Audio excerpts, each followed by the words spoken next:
Inilah Taipan yang menguasai jutaan hektar tanah Nusantara, mengubah hutan alam menjadi sawit rapuh dan mengumpulkan kekayaan triliunan rupiah dari setiap pohon yang menjaga ekosistem kita selama ini. Mari mulai dengan keluarga Wijaya, penguasa Sinarmas Group. Mereka mengendalikan Golden Agri Resources dan PT Smart Tbk. Mereka mengelola lebih dari 1,4 juta hektar lahan sawit di Indonesia. Dari tanah seluas itu, mereka meraup pendapatan 178 triliun rupiah. Dan itulah uang yang berasal dari setiap hektar hutan yang dikonversi menjadi monokultur sawit. Lalu ada keluarga Salim dengan Raja Konglomerat Antoni Salim melalui Indofood Agri Resources atau Indoagri. Mereka menguasai sekitar 500.000 hektar perkebunan sawit. Kekayaan pribadi Antoni Salim saja mencapai 168 triliun. Sementara itu, putranya, Eksen Salim, duduk di Dewan Direksi Pahon yang terus membuka lahan. Mereka membangun kekaisaran bisnis dari minyak sawit. Sementara kita kehilangan hutan alam yang tak ternilai harganya. Di Kalimantan dan Sumatera, keluarga Lim Haryanto melalui Harita Group dan Bumitama Agri Ltd menguasai sekitar 300.000 hektar lahan sawit. Perusahaan mereka menghasilkan pendapatan 16,7 triliun pada ke-2024. Kekayaan keluarga Lim diperkirakan mencapai 72 triliun. Setiap hektar yang mereka kelola ada tanah adat yang dirampas dan ditukar bencana untuk masyarakat sekitar. Selanjutnya keluarga Bakhtiar Karim dengan Musimas Group. Mereka mengelola sekitar 400.000 hektar perkebunan sawit dan pabrik oleokimia. Kekayaan keluarga mencapai 63 triliun. Mereka adalah salah satu raja sawit paling kaya di Asia Tenggara. Bakhtiar Karim dan saudara-saudaranya telah mengubah kekayaan alam menjadi mesin uang bagi keluarga mereka pribadi. Dilanjut Martua Sitorus, pendiri bersama Wilmar International, raksasa sawit terbesar di dunia. Kekayaannya mencapai 55 triliun. Wilmar menguasai rantai bisnis sawit yang amat panjang. Di Indonesia saja, melalui anak perusahaannya seperti PT Wilmar Nabati Indonesia, mereka mengelola ratusan ribu hektar kebun. Di balik merek minyak goreng terkenal seperti Sania dan Fortune, menunjukkan juga berapa banyak kerusakan alam yang ia acuhkan.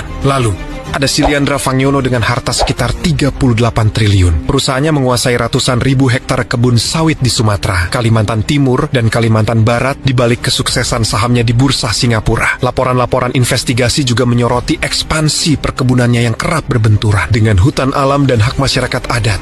Jangan lupa putra Sampurna, Taipan yang jadi super kaya dari penjualan perusahaan rokoknya, lalu masuk ke bisnis sawit melalui PT Sampurna Agro Tbk. Dia menguasai sekitar 240.000 hektar perkebunan sawit di Sumatera Selatan dan Kalimantan. Dengan kekayaan sekitar 28 triliun, ekspansi kebunnya pun tak lepas dari sorotan sengketa lahan dan isu lingkungan. Terakhir, Arini Subianto, Presiden Direktur PT Persada Capital Investama dengan kekayaan 21 triliun. Dia tidak terjun langsung ke kebun, tetapi mengendalikan bisnis sawit melalui kepemilikan saham besar di Astra Agro Lestari, salah satu pemain sawit terbesar di Indonesia yang mengelola lagi-lagi ratusan ribu hektar lahan di Kalimantan, Sulawesi, dan Sumatera. Di sini, kerusakan terjadi oleh perusahaan yang ia kendalikan hanya dari balik meja rapat. Ini bukan lagi musibah alam, ini adalah akibat. Ini adalah dosa ekologis yang terstruktur, dan mereka yang telah meraup keuntungan terbesar